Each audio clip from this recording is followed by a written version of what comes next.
Hey everyone, I'm Steven. And I'm April. And this is your weekly dose of what's new, what matters, and what's changing in the world of ABA and ethical business leadership. We're live every Monday to bring you the headlines, insight, and honest conversation you won't hear anywhere else.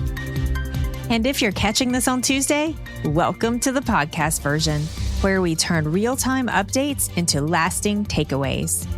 This is the ABA Business Leaders News Update, powered by 3Pi Squared. Hello, everyone. Welcome on this Monday morning. All right, we are working. All right, today is August 25th, 2025.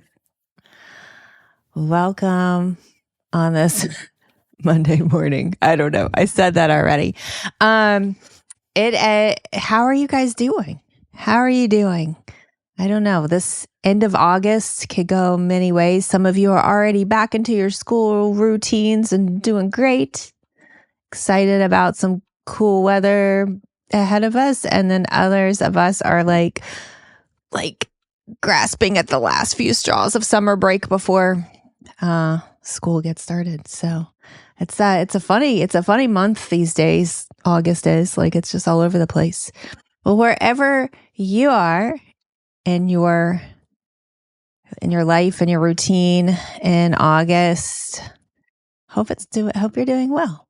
Hope things are going well. Well, we are here this morning to talk about the news. What? The news? ABA news. Yeah. If you're new, welcome. It's just a little casual chat. Steven finds a couple of news articles that pertain to ABA, and we chat about them, and we share suggestions and recommendations of what you guys could do, because some of these news articles can bring a bit of anxiety. On that note, I will remind those of you, if you have any good news, if you have anything you want to share with us, I'm supposed to be looking for good news, aren't I? Yeah. It's hard, right? It's like, it's all of what you're looking for. But this is not about just being positive and sunshiny and looking for good news. It's important for us to tell you what's really going on out there, because there's a lot going on right now in the insurance world and the ABA world in general. And so it's important for us to bring you what's important, even if it's not fun to talk about. But that being said, if you have any good news, any great news about where you are in your journey of being an ABA business leader, any good news in the ABA community where you are in your state, in your neighborhood, send it along to us. We'd love to hear, and we'll share it here on the news as well. All right, you ready? Okay. All right, so Florida, we're coming to you first today. Florida ABA providers face months-long Medicaid payment delays. Is this still going on? Apparently, there were 2 or 3 articles in the news just like last week, I think. So, denials of clean claims and blocked network access. Families lose therapy access and providers face financial strain. Yeah, well, if you're not getting paid. Yeah, I mean, I was just speaking with someone last week. Yeah, I guess it's Monday. And they were struggling. They were getting their single case agreements denied, right? And then others have just said, "Yeah, I can't even get in the network." They won't like so. And this is specifically Florida. Yes, that you got this feedback from. Yep. Mm-hmm. Yeah, and I was just recent. Like this was last week. I was trying to help someone with a single case agreement, and the feedback I was getting. Some people came back like as usual. Thanks to all of you out there that responded like immediately. I think I got 15 responses immediately. Most were willing to help, but there were a few that were like, I haven't even gotten into network, or I can't get single case agreements myself. So So when you say clean claims are being denied without clear cause, tell me more about what that means. I'm assuming it means that there were no errors on the claim, but they're just being fine. denied randomly. Well, they're just not being paid, or they're being denied, is what I understand. Yes. Oh, that stinks. And people are owed months of back payments, and they're not getting paid. So what do you do? Yeah, I mean, like, listen to the last podcast we that went on was Megan, I think, saying she went 4 months without payment. Like, what do you do, right? It's very difficult. So what do? You diversify your payers, right? So that you're not completely reliant on Medicaid.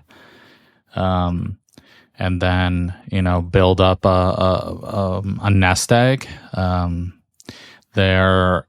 We are working with Live Oak Bank. If that is something that would interest you, they have a ABA line that could help. Not something that I personally like to do, go in debt because of insurance, right? But I mean, that happened to us a couple of times, right? You have to many times, I guess. Yeah, you have to have that money. It doesn't matter if the money is out. What we used to say, out in insurance land.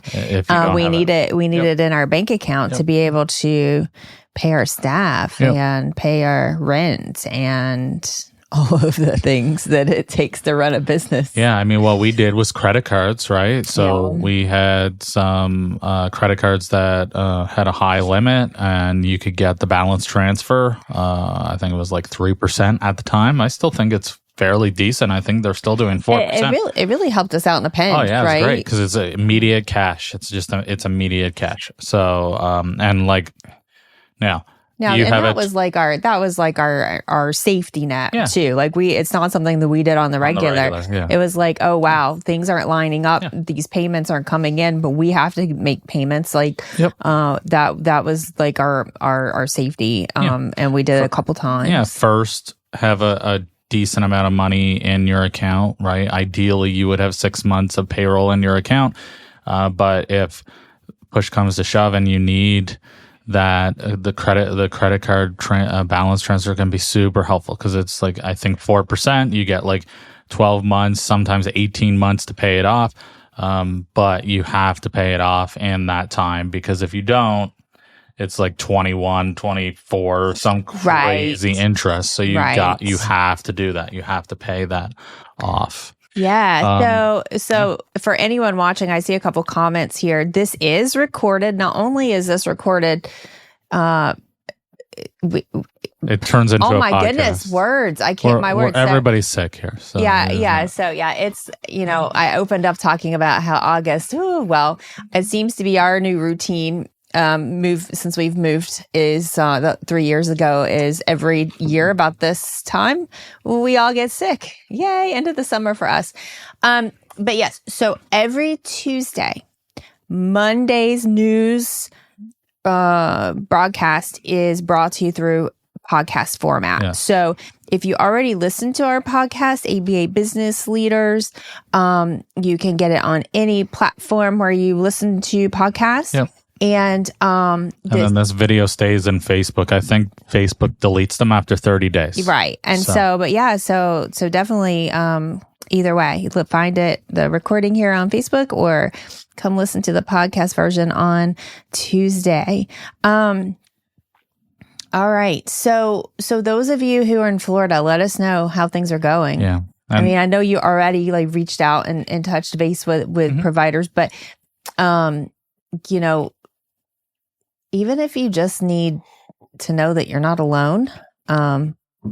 Yeah, maybe when we do these, I don't know if anybody is interested in doing it, but maybe when we do these state-specific problems, I should be reaching out to customers and saying, hey, would you come on and actually give a real-life story? You know what I mean? How it's or maybe, I don't know. Max might really love us for this, but throw some things in before we do the Tuesday podcast. I don't know. What would be helpful for you guys? Or we just have a little corner on social media where we where we follow up after the news broadcast and we talk more about these things. Like, I know not everyone's on Facebook, and that tends to be where our ABA business leaders community is the most active.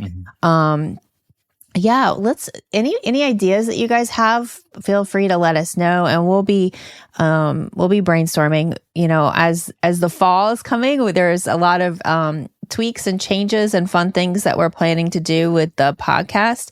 And I'd like to also kind of, as we're learning this news platform, I would love to definitely kind of see what is helpful for you guys. All right. So those of you who are in Florida, definitely reach out to other providers and in your area, your state representatives, your local ABA support branches, and like CASP. That's what I was just about to been say. Like kicking some butt lately. They have really helping. I mean, they always do, but like recently, I've been seeing it a lot more. So I would highly recommend reaching out to them and seeing if, supporting them in any way that you can, and seeing if there's anything that you can do to help them figure this out. Because that's what I was just about to say. Is there anything specific from CASP? I didn't see anything from CASP for this particular issue. No, not on this one. I feel like my chair is way far back. It's fine. We're moving on. So if you need, like April said, if you need any help, if there's any feedback that you've gotten, has it gotten better recently, or is it still just as bad? Any comments that you have would be great. All right, moving on to the next one. Illinois joins New York. Licensed ownership of ABA practices. Illinois now requires ABA practices to be fully owned by licensed professionals by January 2027, following New York's existing rules. Non-licensed investors and public companies cannot own ABA entities. So, okay. So like this. Is this similar to North Carolina? No, this is different. This is like just a there are medical some, license. Yes. This would stand for a BCBA. You don't have to be like a psychologist or a doctor or something. North Carolina got rid of that. So you don't have to be supervised by what rock have I been hiding under? I don't know. But North Carolina used to do that, but they don't anymore. So, but that wasn't ownership. That was just you had to get oversight from. Right, exactly. Yeah. So this is different. Now, who knows? Like it's not even 2026 yet, right? Like this is a year and a half and away. Someone gets in and they reverse this. But it sounds like to me that anyone that is a owner of an ABA practice in Illinois, they need to figure out how to divest, and it needs to be 100% owned by ABA practices. So how do these like large companies, that are across the country work that are non-clinician owned? I don't know how that works. I haven't really I had 20 minutes. And so I have to set a time limit on these things that I looked up. So if anybody has any feedback on this, here's an area where CASP did a webinar on this. So I would highly recommend checking that out. It seems like there's a lot of great information in that. But yes, this is what it looks like, is that, and then there are other states that do require a PLLC, and they do require some portion of the company is owned by a clinician, but New York is 100% now, and Illinois is apparently going to follow suit. Okay. Well, I have so much to say about that, but maybe we'll dedicate a whole podcast episode to this. But I'm curious, do you know if like physicians, if like your like family doctor has to own Oh, dude, I don't know. That was something during my research, right? But like, dude, we were like, this was not the weekend to be going down the rabbit hole into the rules, 100%. right? So, oh yes, I know, because I was right there with you. yes. So this was not the time that I would be able to spend enough of my resources and mental power to dive down the rabbit hole and see what this looks like. I mean, I know that like even in the ABA community, right? This is like something that we're split on. Like some people are like, yes, clinician owned only all the way. Yeah. And then others are, no, you don't have to be a clinician owned ABA agency to have a quality agency. And then also like the clinician owned, like where is their time best spent? Like, do they know business practices and all of that? Or do they want to be mainly clinical support? Because you can't really do both long term. Yeah, I mean, I think that anybody listening to this would probably agree with this statement. There are a lot of unethical BCBAs providing services out there right now. So obviously, they have two accreditations now, so that people will provide better services. At least that's the aim of these accreditations. So obviously, there are some people out there not providing quality services, and I don't know that you can say it's because of how the entity is owned, right? Yeah. Again, I am also not saying that. Like, you look at those larger companies, most of them are PE backed. 104% turnover rate. That's insane. So what's right? So that's insane. That's ridiculous. So, I don't know that you can just say like that's a line in the sand. I'm not a big fan of lines in the sand. I think that there's a whole lot of gray area there in the middle. There's a lot of nuance.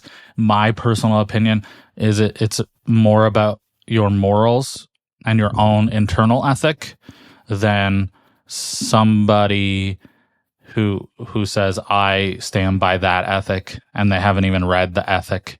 And then they call us and say, hey, I want to do this thing. And then you're like, hey, by the way, did you read your ethic? Right? Like, so that's the piece that I don't quite, I can't get past. Yeah, that makes sense. Well, what can you as an ABA business leader do? So first, I was just going to go through. Yes, that's fine. I thought you were asking me about, like, in that article on news.3pi2.com, you'll see there's a link to the law. So you can go there, right? So that would be the first thing, is to get familiar with the law and try to don't take my word for it. Try to understand for yourself what it means. Yeah. And then like look at your entity structures and ownership agreements now, and make plans.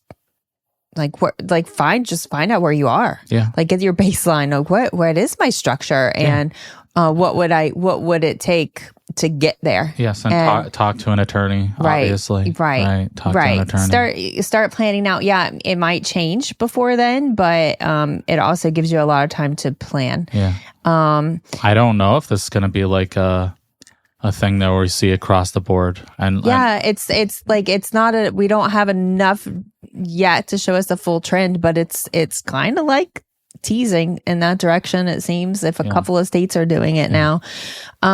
So convert to professional corporations or PLLCs as required. Yeah. Is that one of the big differences? It's like can you just quickly tell us a super quick difference between what's an LLC and a PLLC for those who may not know? That's a professional limited liability company. And again, I am not an accountant. I do not set up business entities. I'm just going to start with that. But I will tell you, like, apparently Texas now requires ABA companies to become PLLCs. And I went back and forth with the state on this one for months. And at the end of the day, like, this is the part that really bothers me. And this is what we deal with states all the time. The same thing happened in Connecticut, New Jersey. I think New York is someone that we're dealing with.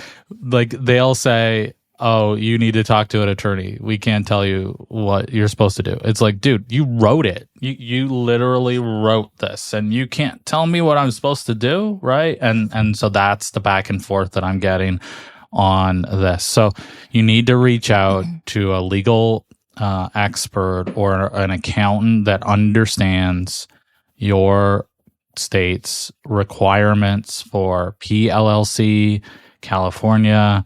Some funders are requiring that you're an S corp, not the federal S corp requirement, but like an S corp in California. So it's similar, kind of apparently, to a PLLC. But again, I started going down the rabbit hole of what is the difference between these organizations, and it was like, we could talk about this forever. And I just said, okay, I'm going to go in with the limited knowledge that I have and move on. So, but yes, from what I understand, the difference between an LLC and a PLLC is professionally owned, right?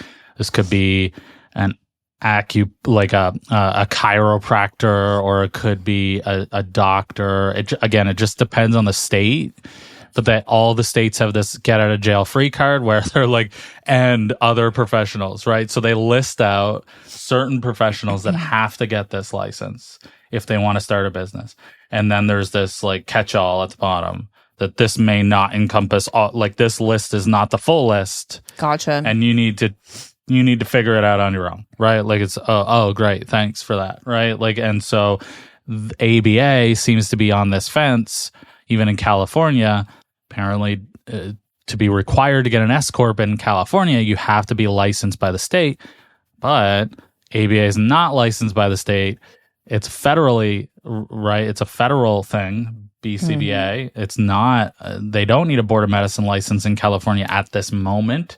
And so there's this debate about whether you need to or not. It's just, and this is going across the country, all over the country. And so it's very frustrating. It's very similar to daycare, right? Like the daycare laws. Do I have to follow them? Do I not have to follow them? Right? Oh, right. Well, the kids are having naps here. We're providing lunch. Do I have to follow it? Do I not? Right? Like it's just, it's all over the place. So does that make sense? Yeah, no, totally. Planned divestiture of non-licensed owners before 2027 deadline. So what does that, I mean, like, what does that mean? I mean, somebody's going to have to buy them out, right? Can they be like part owner? I wonder. No, that's the thing. You can't even like be part owner? Yeah, right. Okay. Yeah. It's not even majority owned. Again, from what I understand, don't take my word for it. Don't go to your accountant and say, all right, let's divest right now. Go to the article, click on the link, do your own research, talk to an expert. CASP did a webinar on this, how to prepare for it with like an actual attorney that does this kind of stuff. So like, I think it's free, so just go and watch it, right? Even if you're not in Illinois, it'd probably be a good, if you're a non-owned, a non-clinician-owned company, probably be a good idea to watch it just to see, right? And then talk to your attorney, because you should have an attorney, and then figure out a plan, right? But yeah. I would not be going to the bank today and say, you have to buy me out. That's I would not recommend that at this point. Start looking into it, start understanding what it is, and start making your plans for it. Correct. I mean, maybe, I don't know, maybe it's a net positive. I don't know. Too early to know?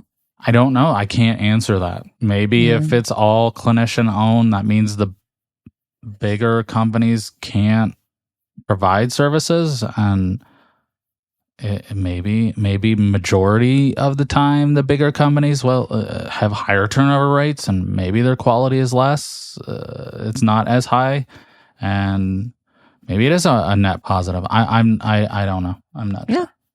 All right. Well, that's our news for today. Yeah. That's it.